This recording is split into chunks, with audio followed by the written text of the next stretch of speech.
Welcome everybody to Studio 8.1 and we're live. And I was going to say welcome to Nick Lane, the CEO, head honcho, founder of MobileSquared, who's going to be joining Paul and I today. But literally he's just disappeared, but we might get Nick back a little bit later.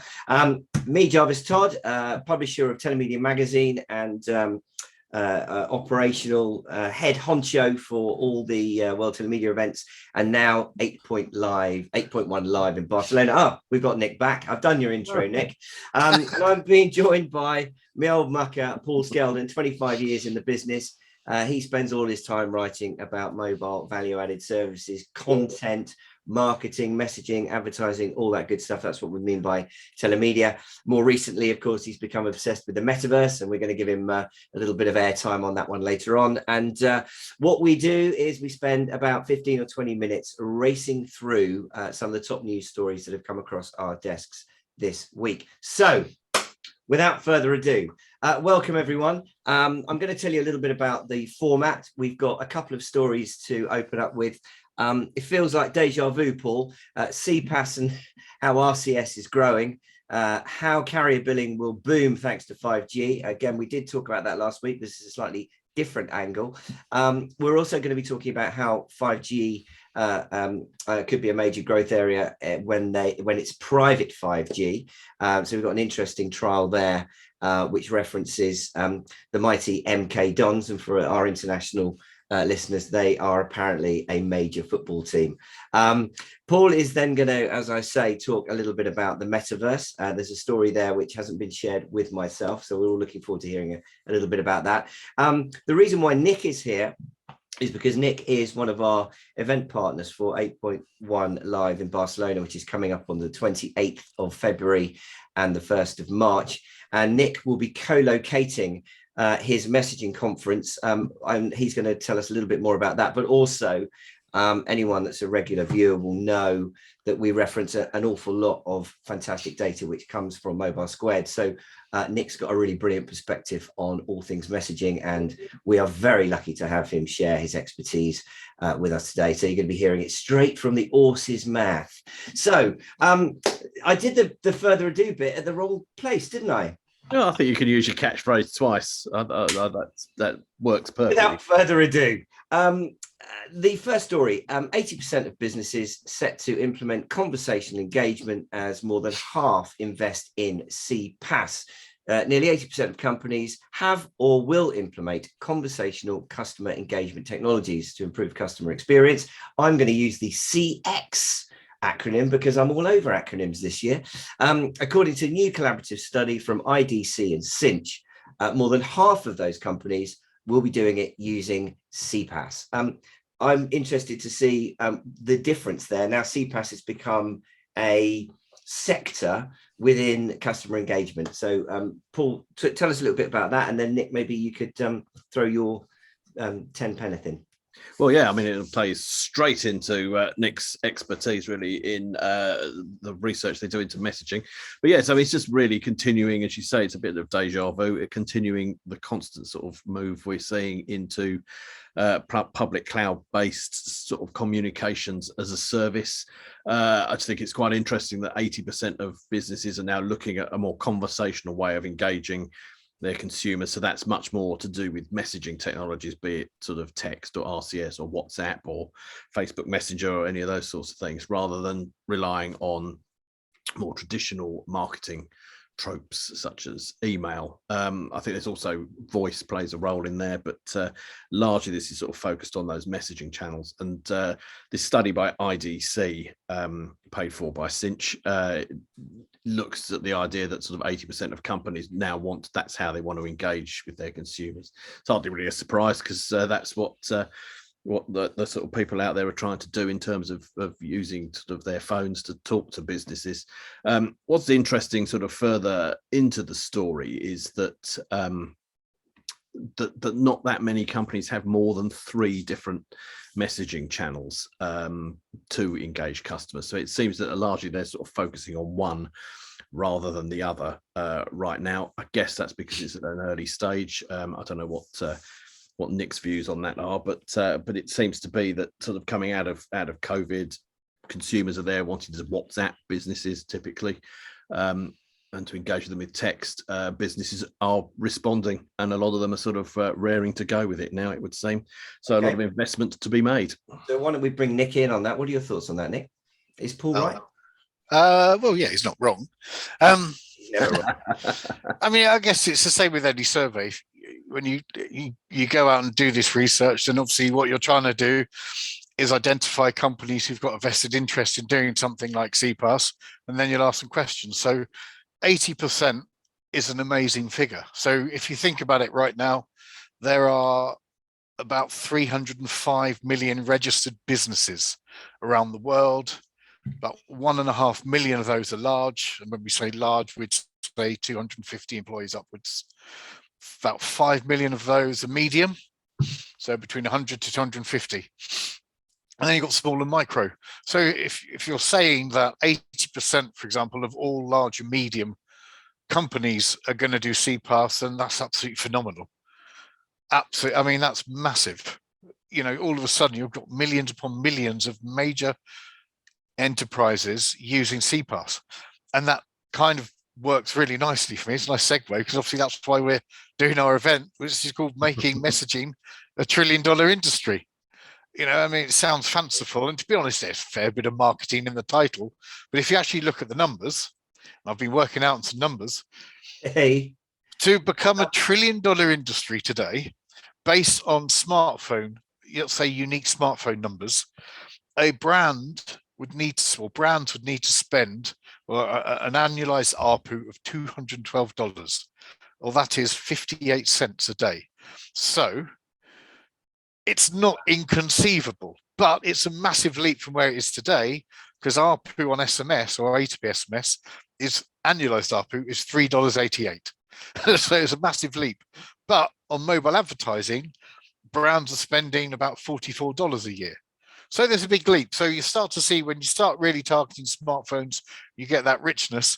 You can start to see brands going up the value chain, spending a lot more money to engage with these people. So then to bring it back to CPaaS, absolutely. Because at the moment, CPaaS account, I think it's about 60, 70% of when we started looking at it, of all CPaaS activities messaging.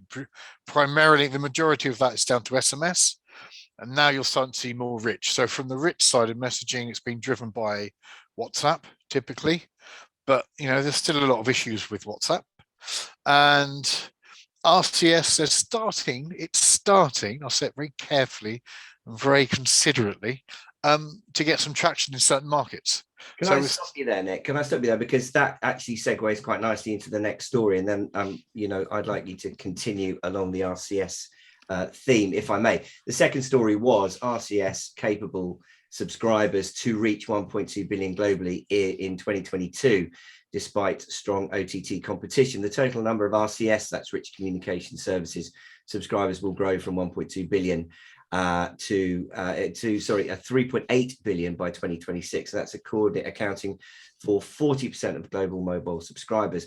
So if you want to just carry on with that, because I know that, you know, I mean, it seems like years ago that you were slightly skeptical about RCS, and have probably continued to be skeptical, but I just sensed in that last sort of little snippet of conversation that you're starting to become a little bit more positive about it, right? I've never been skeptical. I've always been positive, with an ounce of reality being served, and that dose of reality has been getting bigger and bigger in the last couple of years. But you know, I think that's more down to the fact that go back 4 or 5 years, and the promise of RCS was very real. You know, it's going to fundamentally change everything. It's here, it's working.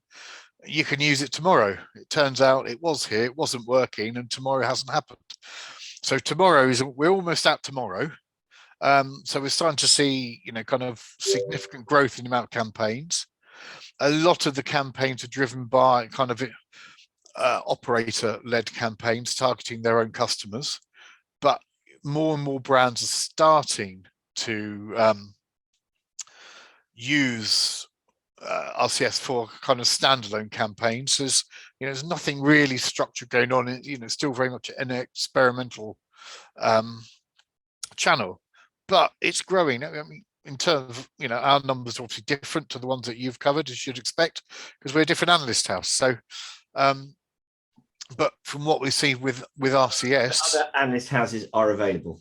exactly, and they are out there, which is good. Do you think their sort of claim that 40% of mobile phone users globally will be using RCS by 2026 is realistic? Well, I can tell you, Paul, by looking at our numbers here.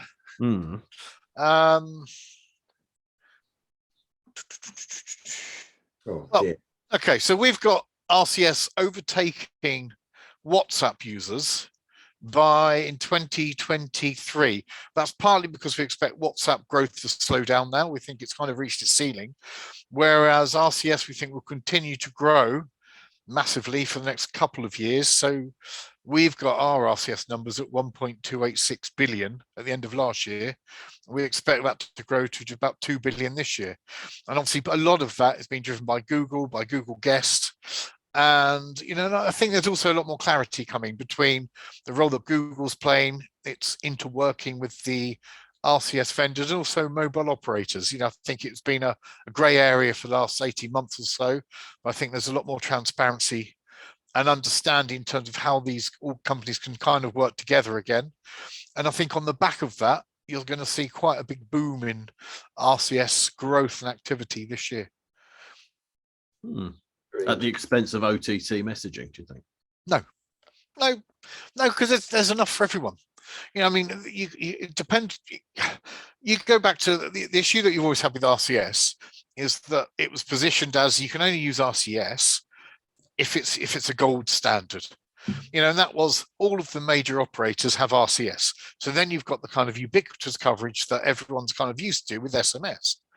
But that's not how OTTs start. You don't start to, WhatsApp didn't start rolling out going, oh, we're only going to roll out to everyone, every operator. We're not going to do selective. It just became a channel and people have used it. And, so it's the same with RCS. RCS is a channel.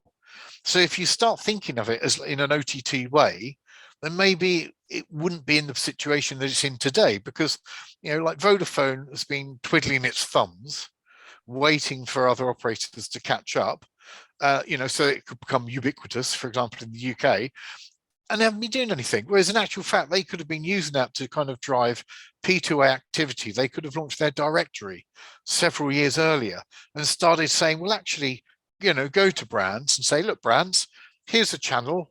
You can create a following just the same way you do with Twitter.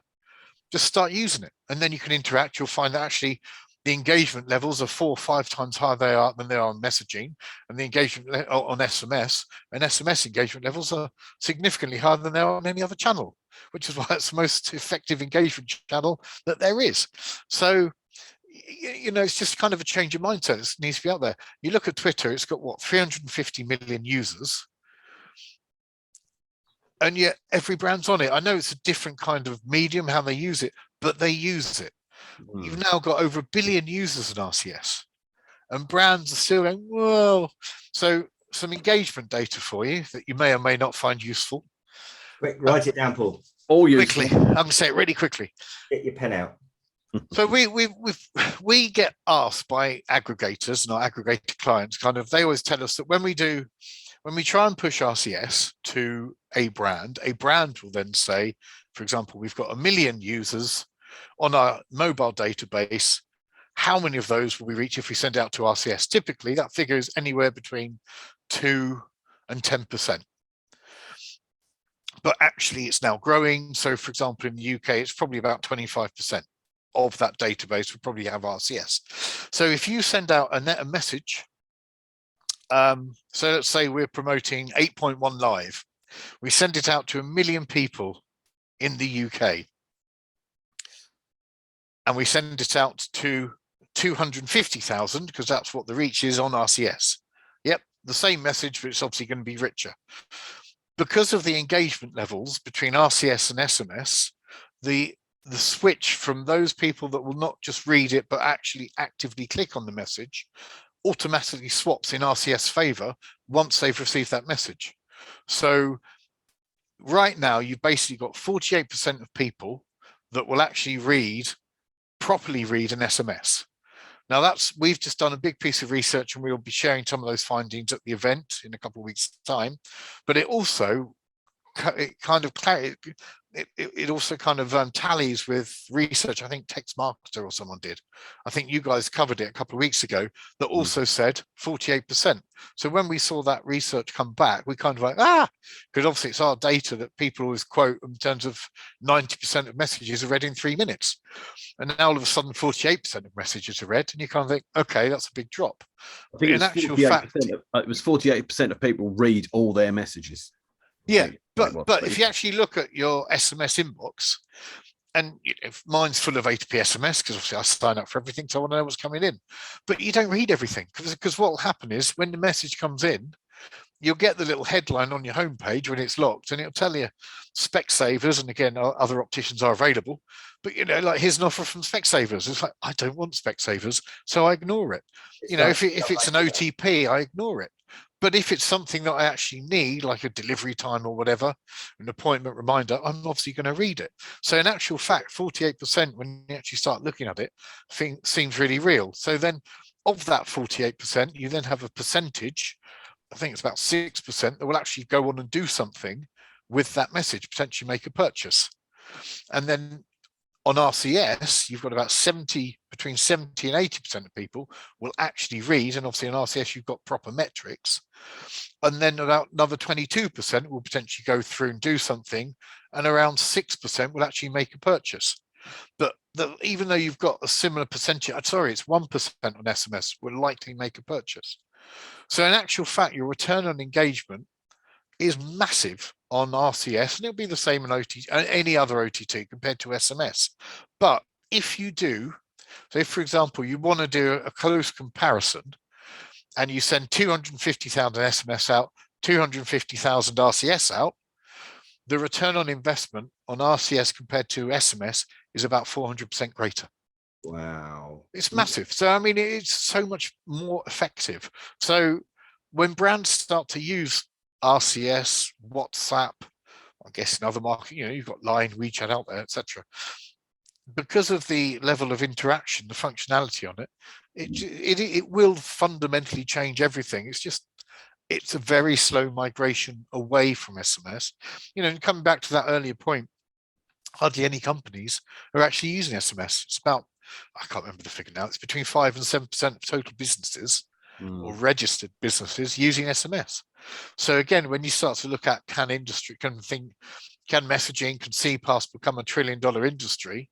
Absolutely it can. And this is why, because hardly any businesses are using it.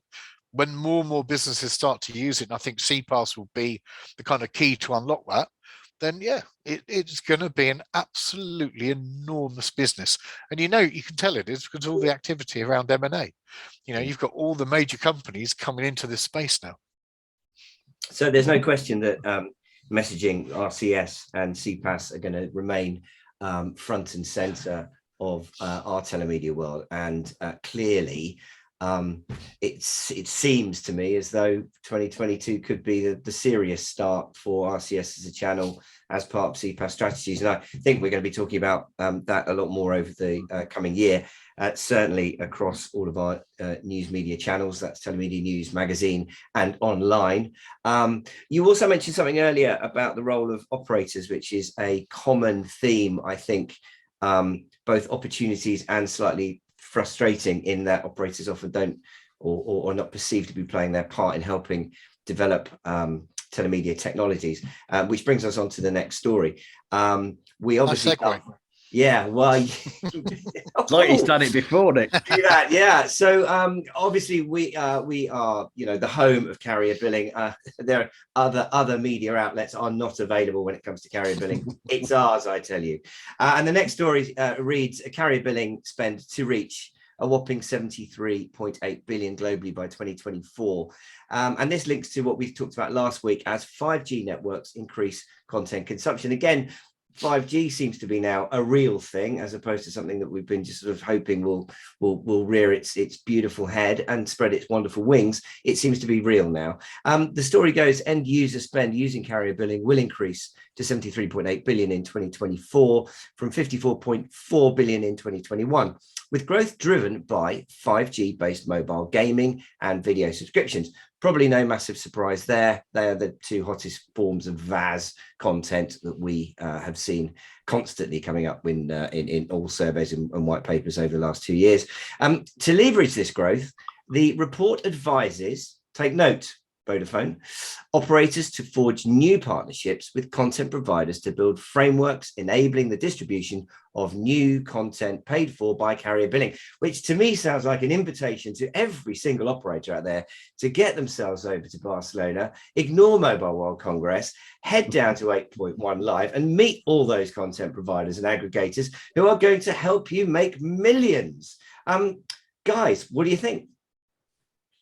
Well, absolutely. It's the place to meet those people. I think, yes, I mean, it is going to be about mobile gaming and video subscriptions are the big ticket revenue generators across 5G. But I think there'll be many, many others. And I think, it's the long tail where the money is also going to lie, particularly around how you combine rich messaging that's advertising stuff that you can buy direct out of a RCS message with carrier billing. So I think possibly based on sort of what Nick was saying previously about RCS, some of these estimates may be on the sort of underside really of where they might be, I suspect, because I think it's going to be all sorts of content types, yet to be imagined. I think this is where we were going to sort of mention the metaverse later on, but I'll bring it here at this point. I think that sort of metaverse idea of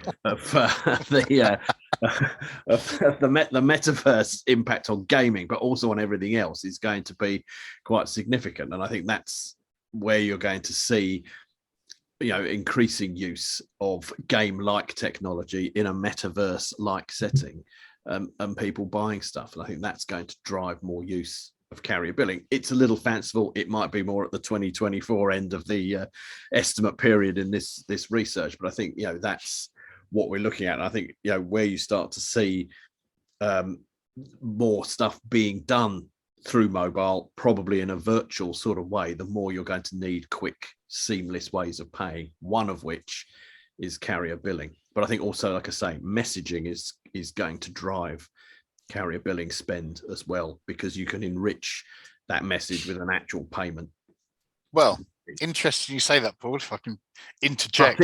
Absolutely. Because so at MWC, should I say MWC? At making messaging $1 trillion industry as part of 8.1 Live, Telemedia, the only place to be in Barcelona, February 28th, we will be launching our mobile messaging engagement data. So we'll have SMS engagement data. We'll also have rich messaging engagement data. And the beauty of this data is that it's split out by country, by opted-in users. It's split out by vertical, by use case. And then beyond that, we then look at who will open or read a message, who will click and engage with the message. And this is the bit that's relevant to this bit. Who will make a purchase and how will they make a purchase? So we can now say, for example, how many females in the UK aged 18 to 24 will make a purchase using carrier billing in 2022. Gosh. That figure is 34,801. Golly. So we can now do that for every So gender, shocking. every Jarvis just demographic. turned himself off, look. I know, and we can do it but by yes, vertical as well. That's amazing. Well, How can you be that precise? because we've done lots and lots of research. That's amazing. So That we've is basically done a lot of consumer research Hmm. and then overlaid that on our market research. And from that, we then can go dig deeper into the data. That's really cool. We hope so. Can you still hear me? Interesting. We can. Oh, yeah. There you're back. Jarvis has not a service for a few minutes, but he's back. Did you miss me? Didn't notice you were gone. Sorry, I hope that wasn't too much of a distraction. Have you finished, Nick?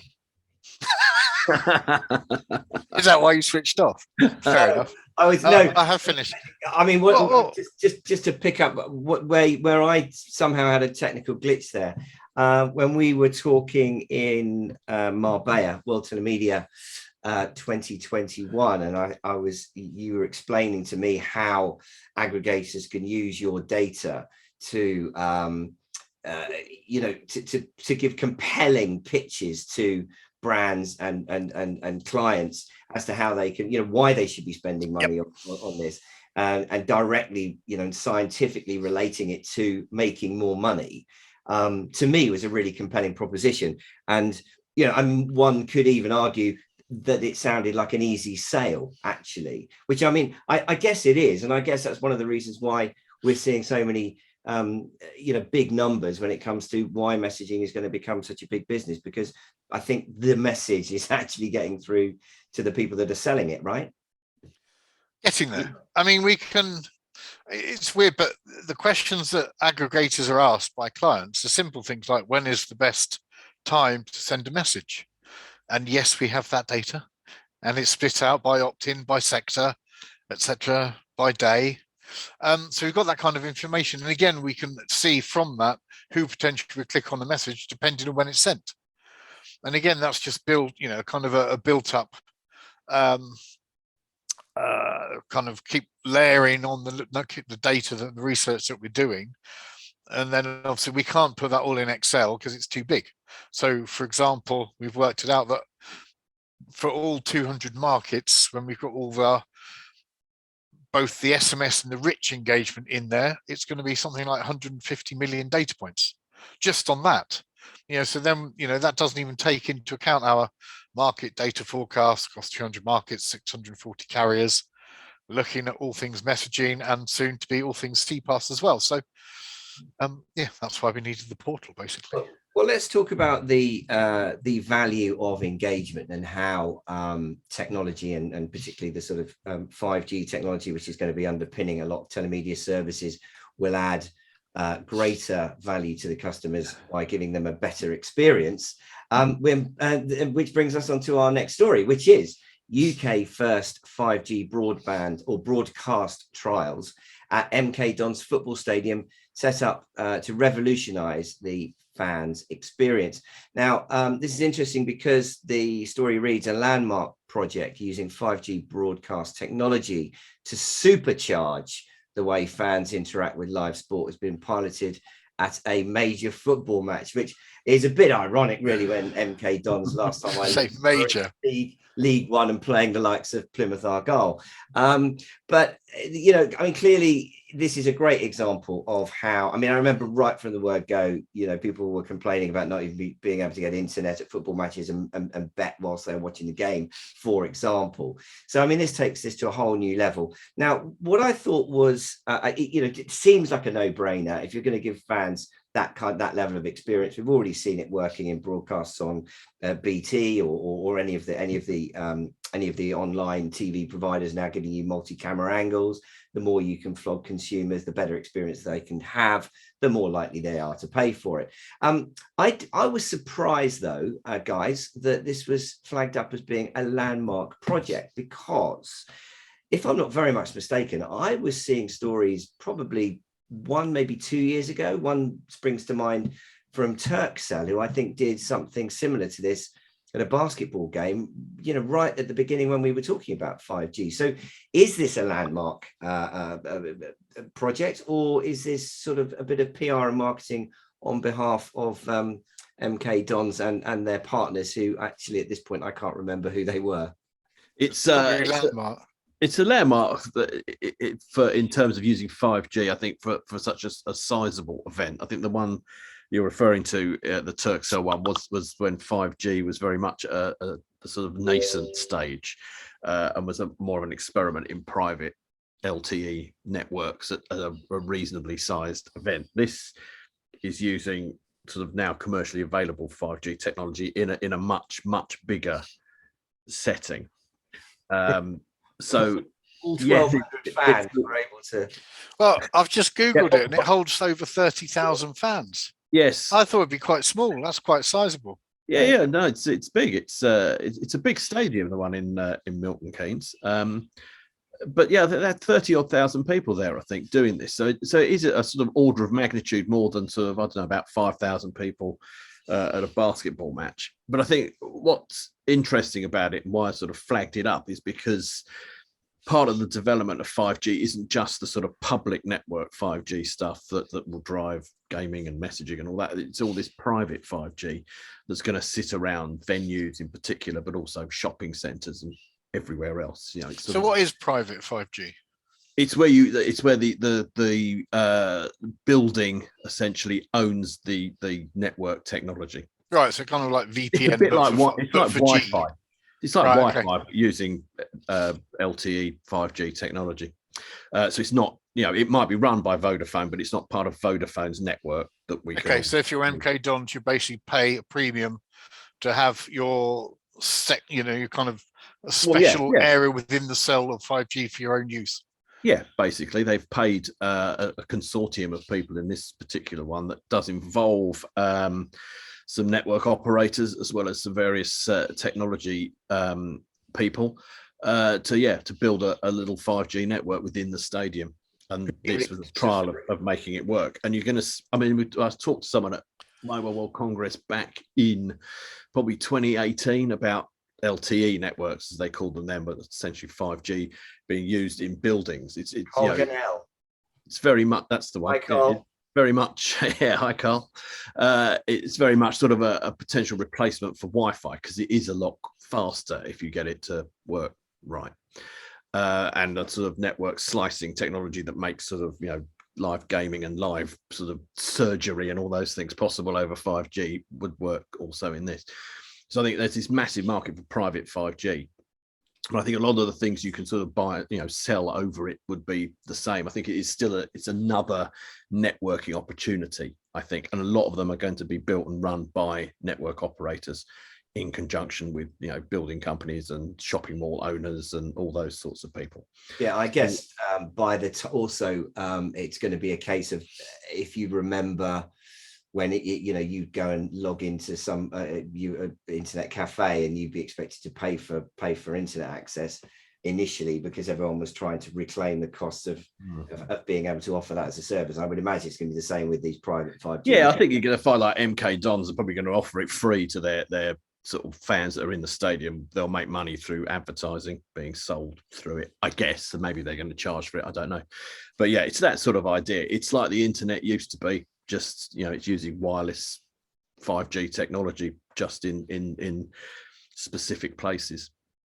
Yeah, well, I think it's certainly, from a telemedia point of view, it's certainly one to watch. I think it also opens up a new consumer base, particularly with live event companies or people that have got big spaces and big audiences, to offer them an instantaneous channel to enhance the engagement, enhance the experience, and therefore probably sit alongside a telemedia partner to work out clever ways of billing for that value-added service.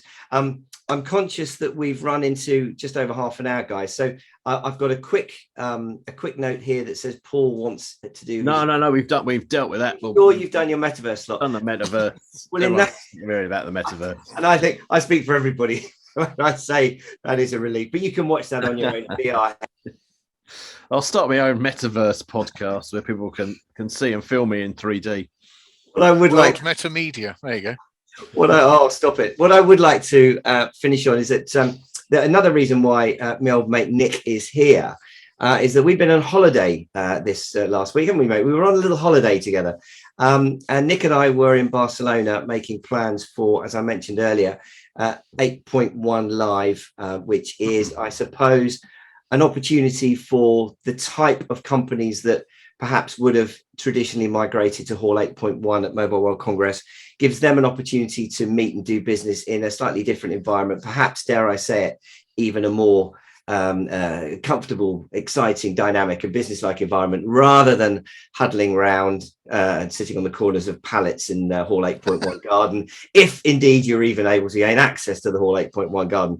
And when we came up with the idea, and we received overwhelming support from our client base, if you go to Telemedia 8.1 site, you'll find a dedicated 8.1 live exhibition page where you can see all the attendees. We're currently up to about 250, I think, with 10 days to go. I suspect we should probably hit 400 by the time we get on our EasyJet flights to Barcelona.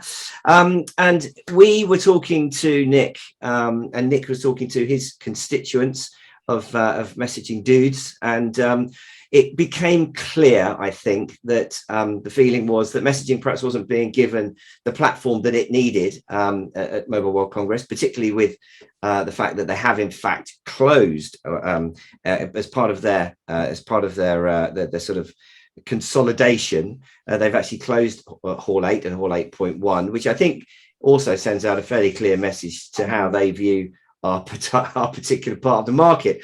And it sounded as though there was a lack of messaging. And so this is where Nick stepped in and said, well, we would like to do a messaging conference. Thankfully, because we're great mates and partners, it seemed sensible to co-locate that with us in our fantastic venue. So Nick and I went over to take a look at it, and everything got the green light. And we now have Nick's MobileSquared messaging conference, which has now been put together. He's beavering away. And I thought perhaps we would finish by giving Nick a quick chance to summarize and take us through the key sessions and what kind of information is going to be available. And also don't forget to let people know how they can sign up, Nick. So I'm going to hand over to you to do a quick elevator pitch on that session. Thank you, Jarv. Just for clients and anyone else watching, it was a business trip to Barcelona and the tax man as well. More about that. Not in the pure business.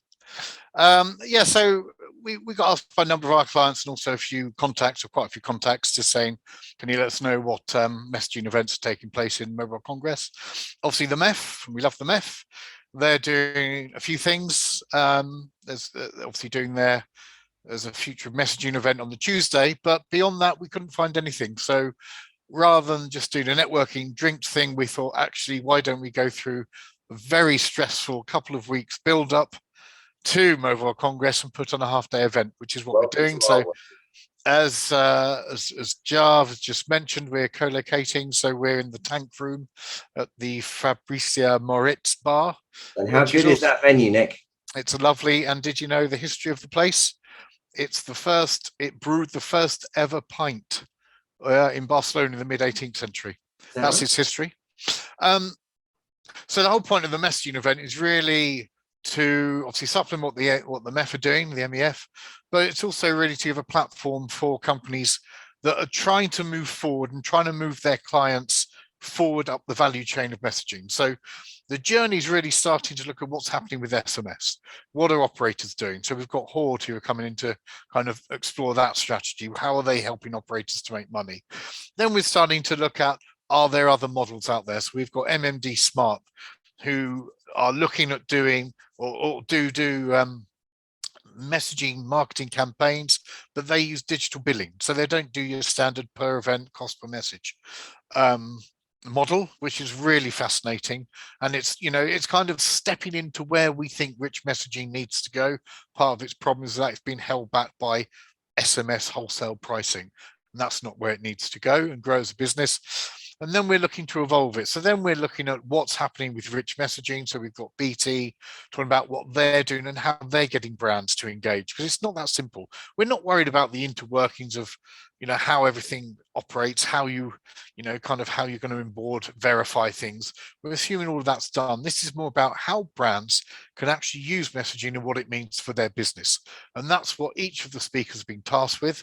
So then from BT, we then got Gupshup, and Gupshup are looking at the P2A directory side of things, what they're doing in terms of evolving just from RCS into the P2A area, which ultimately is going to be where we think the big money will come from. And then we start to move into the CPass environment. And so it's looking at, is CPass ultimately going to be how the big bucks really are channeled into the industry? So that's kind of what we're trying to achieve. We've got James Williams moderating the first session. We've got Michael Power from Engage Mobile moderating the second session. I'm doing a presentation looking at how we get to $1 trillion and whether it's justified or not. And we've got Andy Jones, my colleague, who's going to be showing the world of engagement, what it means from a messaging side. So we're trying to bring a lot together, but trying to make quite a clear path throughout the day. So it's not just randomly put together, and hope on the back of that, people will take a lot of information, a lot of data home with them and find it useful. So if you want to sign up, you can obviously Google "make me a trillionaire." Or it might work, I don't know. Or just come to the mobilesquared.co.uk website, and there's a button on there to sign to register. So we've got just over 100 places, and we're getting there. We're about 2/3 of the way. So if you want to get in, register ASAP. Well, thanks, Nick. I mean, it really does sound brilliant. And again, looking at all of those areas, it's so it sits so perfectly alongside what we're talking about with Telemedia. And I think there's bound to be quite a lot of interesting crossover as our two groups meet in the fantastic state-of-the-art venue that, as I say, we've secured. And in fact, I would also say that Nick and I did a menu sample, and the head of gastronomy. Business menu. Business menu. Yeah. Gastronomy oversees a 16-star restaurant, so it's not going to be nuts and dried sandwiches. It's pretty good. Pretty good. That's stunning. It's really good. Pretty good. The other way that you can register if you're coming in through the 8.1 live event is that there is a tick box on the form for Nick's messaging event. So all you need to do is tick on that one, and we'll get you sent over to Nick. But everyone's going to be registering the same place, and everyone will be networking in the same place in Nick's breakout. So we're really looking forward to that. Guys, I think we've really overrun our time. Thanks so much for your time, Nick. I'm going to see you in Barcelona. Paul's not booked his ticket yet, but he's not going to be able to resist. So hopefully we'll see you in Barcelona as well. I realise that our next session should actually be on the 1st of March, which is when we will still be at Mobile World Congress, or at least networking in the city. So I'm not sure when our next recording is going to be. So just please do a live one from Barcelona. Well, I'm not sure whether that's a good idea on day 2. Do you? But anyway, perhaps. So thanks very much, everyone. And we'll see you again soon. Thanks, Nick. Thanks, Paul. Take it easy. Bye-bye. Thanks. Bye-bye.